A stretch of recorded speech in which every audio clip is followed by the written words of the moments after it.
अभी तक मैं जो बात कहता था और कई बार मैंने उसको साबित भी किया है कि उत्तर प्रदेश में कानून व्यवस्था सत्ता की चौखटों पे दम तोड़ चुकी है। आपने और मैंने देखा कि एक मॉब लिंचिंग यहाँ हुई और उसका वीडियो है कि किस तरह से 12-15 लोग एक आदमी को सरियों से, लोहे की रोडों से, डंडों से पीट रहे हैं और इतना पीटा कि उसकी जान चली जाती है। आज जब मैं उनके परिवार से मिला तो मुझे जानने का मौका मिला कि उसकी 22 फ्रैक्चर थे, 22 जगह से उसकी हड्डियां टूटी गई थी। आप समझो कि उस पर कितने हमले हुए होंगे। और फिर उसको न्याय देने की बजाय जो लोग नामजद हुए उनको गिरफ्तार करने की बजाय अभी 6 से ज्यादा लोग जो हैं जो खुले घूम रहे हैं, अपनी दुकानों पे काम कर रहे हैं, लेकिन पुलिस ने उनको गिरफ्तार नहीं किया। जो कि पुलिस ने, आप समझिए, सरकार में अगर किसी मुसलमान के साथ मॉब लिंचिंग हो या दलित के साथ या पिछड़े वर्ग के साथ, आदिवासी वर्ग के साथ मॉब लिंचिंग हो और पुलिस तत्काल कार्रवाई करे तो कार्रवाई आप समझिए इतनी जेन्युइन होगी कि सब कुछ जांच परख के किया जाएगा, किसी का भी नाम फालतू ना हो जाए। तो उन लोगों को वीडियो एविडेंस के आधार पर चिन्हित किया गया और उनमें से 6 लोग बाहर आराम से घूम रहे हैं। उल्टा 11 दिन बाद इन्हीं के परिवार पे के 7 लोगों पे मुकदमा दर्ज कर दिया गया कि भाई ये लोग उसके साथ शामिल थे, जबकि सच ये है कि ये लोग अपने अपने कामों पे अपने अपने घर थे, ये वहां थे भी नहीं। तो मैंने यहाँ के कप्तान साहब से ये मांग की है कि वो घटना को दोबारा चेक कराएं। हो सकता है इनके साथ चंद्रशेखर आजाद भी वहां हो, और अगर चंद्रशेखर आजाद भी उनकी नजरों में, यहाँ की सत्ता के लोगों की नजरों में आ जाए कि वो भी थे, तो एक मुकदमा दर्ज चंद्रशेखर आजाद पे भी इनके साथ कर दे सप्लीमेंट्री लगा के, और जब इनको जेल भेजना हो तो मुझे बता दे, मैं भी इनके साथ जेल चलूंगा। क्योंकि अगर आप न्याय नहीं दे सकते और इस वर्दी की गरिमा को भी नहीं बचा सकते तो आपको कुर्सी पे बैठने का कोई अधिकार नहीं।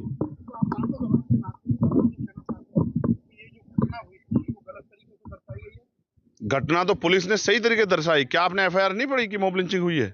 लेकिन उसके बाद 11 दिन बाद जो मुकदमा हुआ, 11 दिन बाद सत्ता के संरक्षण में, सत्ता के दबाव में जो मुकदमा हुआ, वो कई जनता से दूर छिपा हुआ थोड़ा ही है। वो तो सबके सामने है कि वो मुकदमा किसके दबाव में हुआ। और अगर सही घटना थी तो पुलिस ने पहले दिन, दूसरे दिन, तीसरे दिन, चौथे दिन, 5वें दिन मुकदमा क्यों नहीं दर्ज किया? 11वें दिन मुकदमा दर्ज करने का मतलब ये है कि कुछ लोगों को, सत्ता में बैठे कुछ लोगों ने इतना दबाव दिया कि हमारे अधिकारी जो है उनके आगे कमजोर पड़ गए और वो संविधान की रक्षा नहीं कर पाए।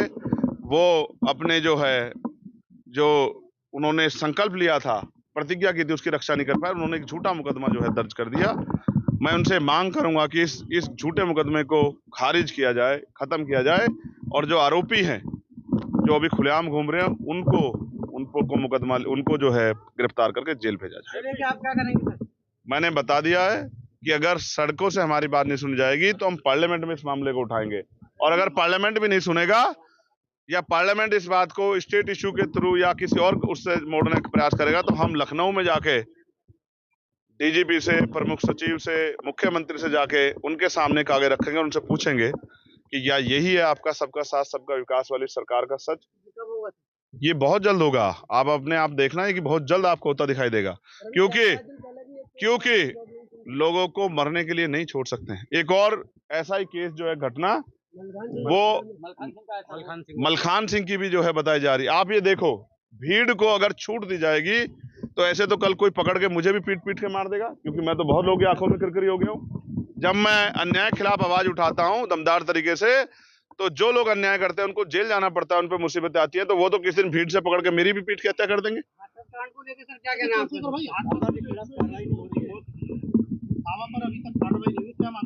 देखो, एक तरफ बाबा पे कार्रवाई नहीं हो रही है, दूसरी तरफ घर में बैठे लोगों, निर्दोष लोगों पे कार्रवाई हो रही है।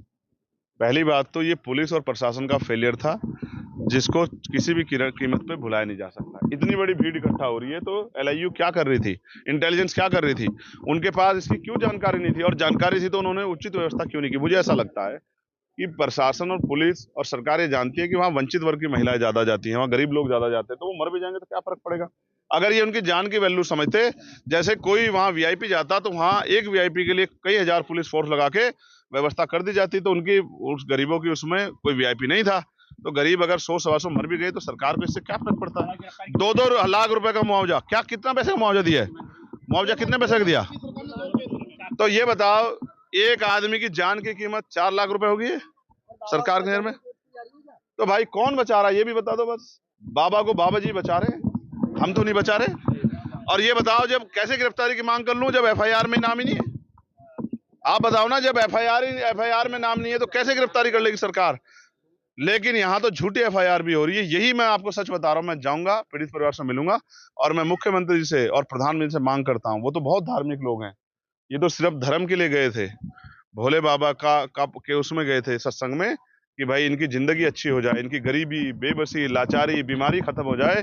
तो ये तो आप ही की विचारधारा से के साथ खड़े हैं, तो कम से कम इनको तो 25-25 लाख रुपए का मुआवजा देके इनके परिवारों को तो अपने पैरों पे खड़े होने का वो दो। अगर आप ऐसा नहीं करते तो ये भी माना जाए कि आप ये जो धर्म की बात करते हो ये अपनी राजनीति के हिसाब से करते हो। क्या लगता है कि औरंगजेब के परिवार पर प्रेशर बनाने के लिए अगर धार्मिक आयोजन हुए, लोग मरे, तो प्रदेश सरकार को जिम्मेदारी लेनी चाहिए? बिल्कुल जिम्मेदार लेनी चाहिए, बिल्कुल जिम्मेदार लेनी चाहिए। अब तो अभी देखिए कावड़ का त्योहार आ रहा है, धार्मिक आयोजन आप कराएंगे पूरी व्यवस्था से, तो धार्मिक आयोजन आपकी सरकार और आपके विचार में तो बहुत मेल है। तो इसलिए मैं सरकार से कहूंगा कि वो इनको गरीब, दलित, पिछड़े वर्ग की महिलाएं समझ के, गरीब परिवारों की महिलाएं समझ के इनके साथ खिलवाड़ ना करें और कम से कम 25-25 लाख रुपए का मुआवजा इन परिवारों को दें। क्या लगता है औरंगजेब के? और मैंने उसमें अपनी बात रखी है, मैंने कहा है कि उन पे सख्त से सख्त कार्रवाई की जाए, उसकी जांच हो, सीबीआई जांच। और मैं आप सोचो किसी की भी हत्या हो सकती है आज देश में, जिस तरह कानून व्यवस्था है किसी की भी हत्या हो सकती है, कोई है सलामत नहीं है। और मैं तो आपके सामने खड़ा हूं, आज 1 साल हुआ है, मेरी भी हत्या होगी होती, 4 गोली मेरे ऊपर चली थी। कानून व्यवस्था उत्तर प्रदेश में ऐसी ही है। मैं क्या कह रहा हूं, अब मैं असुरक्षित या सुरक्षित, मैं जनता के बारे में सोच रहा हूं।